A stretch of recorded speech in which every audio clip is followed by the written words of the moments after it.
السلام علیکم ویورز، آج کی میری ویڈیو اور ٹاپک ہے ایک کنویں کے بارے میں، جو کہ آپ صلی اللہ علیہ وآلہ وسلم کے دور کا کنواں ہے، جو 1400 سال بعد بھی جاری ہے۔ اس کنویں کے بارے میں مزید تفصیلات جاننے کے لیے اس ویڈیو کو مکمل دیکھیں۔ اس ویڈیو کو مکمل دیکھنے کے بعد نیچے سبسکرائب کا بٹن ہے، اسے پریس کریں، اس کے ساتھ بیل بٹن ہے، اسے بھی پریس کریں، اور ساتھ میں شیئر اور لائک کرنا تو مت بھولیے گا۔ چلیے آگے بڑھتے ہیں۔ I kinda like you.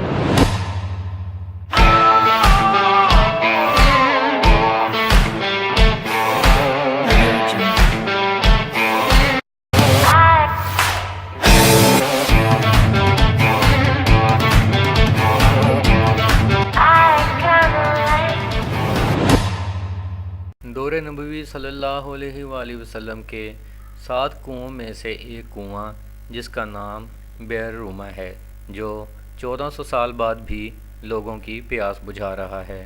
مدینہ منورہ کو کنووں کا شہر بھی کہا جاتا ہے۔ سیرت مطہرہ کے مطالعے کے دوران مدینہ منورہ میں دور نبوت میں کئی کنووں کا تذکرہ ملتا ہے۔ ان میں ایک کنواں خلیفہ سوم حضرت عثمان بن عفان رضی اللہ تعالیٰ عنہ نے خرید کر فی سبیل اللہ وقف کر دیا تھا۔ کتب سیر میں اس کنویں کا نام بئر رومہ ملتا ہے۔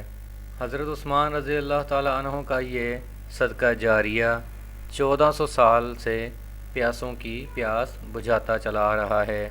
بئر رومہ مسجد نبوی سے کچھ فاصلے پر کھجوروں کے ایک باغ کے درمیان واقع ہے۔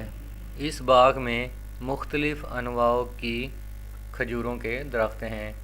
ان میں سب سے اہم عجوہ کھجور ہے۔ اس کے علاوہ وہاں پر مختلف پھولدار پودے بھی اگائے جاتے ہیں۔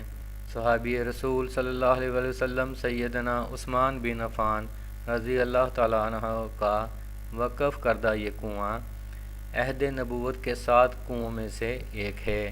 دیگر 6 کنووں کو عریض، غرض، بزا، بسا، ہا اور الاہن کہا جاتا ہے۔